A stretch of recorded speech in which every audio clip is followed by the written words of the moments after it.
guys, I'm just gonna give you all a little 24-week update on my pregnancy, and I apologize for the noise in the background. That is Oliver. Anyway, we had our 24-week appointment today. It went really well. I gained 3 pounds since my last appointment at 20 weeks, and so that is 12 pounds overall.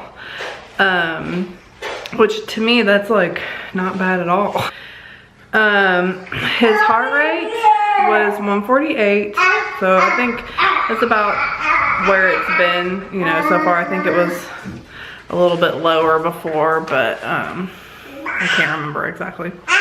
And they measured me. I was right at 24 weeks, so he's measuring perfectly. We did take some time to ask a few questions about the hospital and just general questions for the doctor, because there were some things that we weren't totally happy with our last experience, and we're in a different hospital in a different completely different state actually. So we're just kind of feeling things out and making sure like things will go, you know, as close to the way we want them to.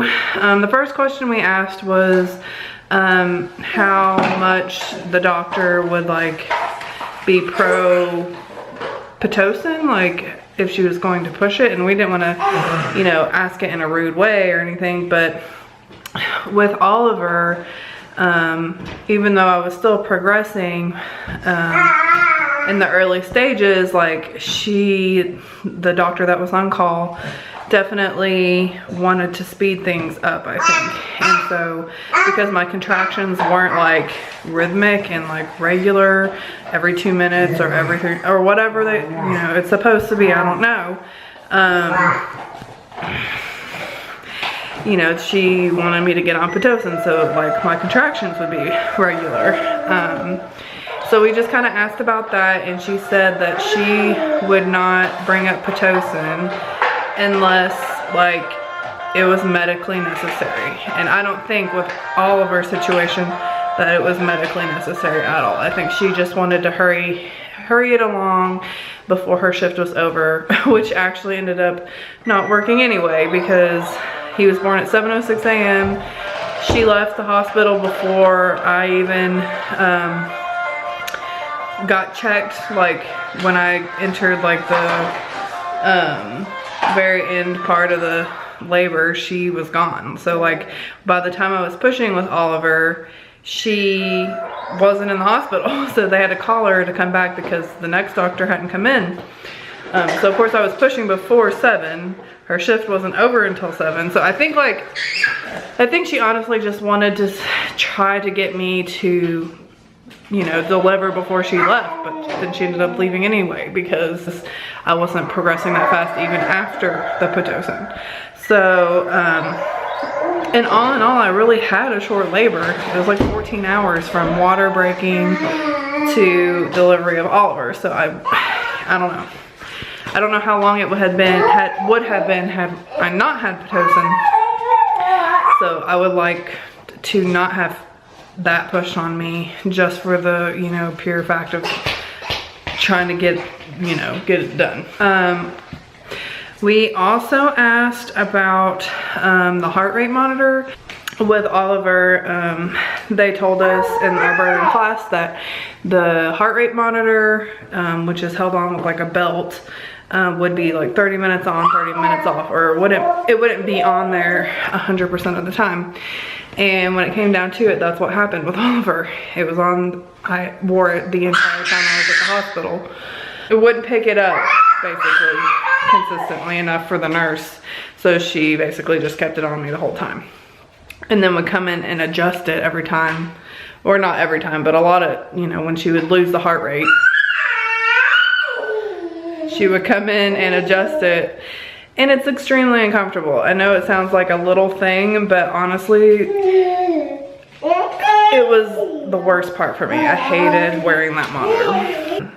we asked if they did a hospital tour, and they do. So I looked up online today where they're, what the schedule was, and they have lots of them. So we have plenty of time to do that. She did mention that they have 2 rooms with tubs, and I am considering reserving one, you know, to possibly use. I didn't use a tub before, but I could see it being, you know, a little bit more relaxing and easier for back labor. I'm assuming I'm gonna have back labor again.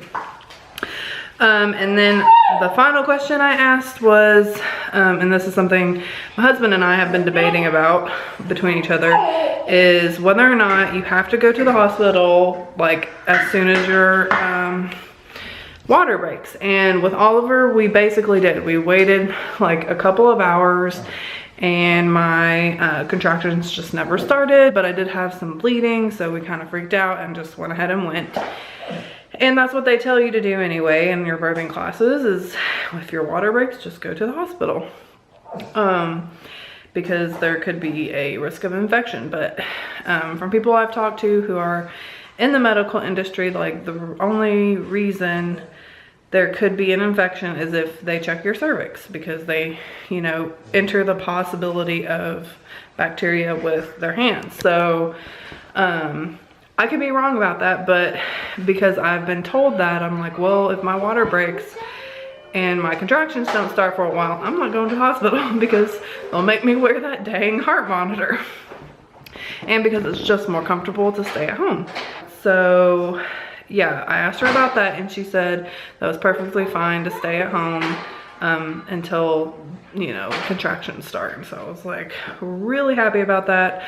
I won that one because Bill, my husband's like, I just don't, I mean, he doesn't have to do it, but it comforts him to have the heart rate monitor there, to know that like everything with the baby is fine. I get that, but it's not necessary, especially if everything seems okay with the baby. Okay, so the symptoms I've been having lately, meaning like the last couple of weeks or so, heartburn, and more heartburn. Because it doesn't matter what I eat now, I get heartburn randomly. I'm eating Tums constantly. Isn't that right? Say hi. And not sleeping well, not too well anyway. Last night I woke up and it was right before 2 o'clock, and I didn't go back to sleep until 5:30, and it wasn't like just, you know, I was tired and whatnot. I literally was just awake, wide awake, like it was the middle of the day. Which brings me to my next symptom, and that is just low energy during the day, which you would think if I'm tired, that means I would just sleep, but that's not the case. So, so heartburn, some insomnia, and that's about it. I mean, honestly, the sciatic nerve pain has gone away a lot. It's hard to make video like this with a baby, a 1-year-old. Again, I might be re-recording it. Anyway, the sciatic nerve pain that I've been having has subsided quite a bit, so I'm really happy about that. Hopefully it won't happen again. Hopefully it doesn't come back.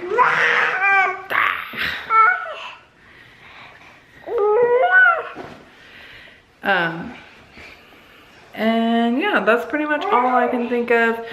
I can't believe, like, I have a month left of the 2nd trimester, and I will be in the 3rd trimester. It's going by so fast. So next appointment, I have to do the glucose drink, and then after that, I am down to 2 doing appointments every 2 weeks. And I will more than likely like start doing updates every 2 weeks also. I think the videos are more informational when I've gone to the doctor and there's stats and things to give. So, all right, that is my 24-week update. If you're watching my videos and you're pregnant or trying to get pregnant, comment down below and let me know where you are in your journey, and if you're having a boy or girl, things like that. I think it's fun to kind of connect with other women who are also pregnant, going through the same things. What symptoms are you having right now? Things like that. So like, if you like this video, go ahead and give it a thumbs up and subscribe if you haven't, and I will talk to you soon. Bye.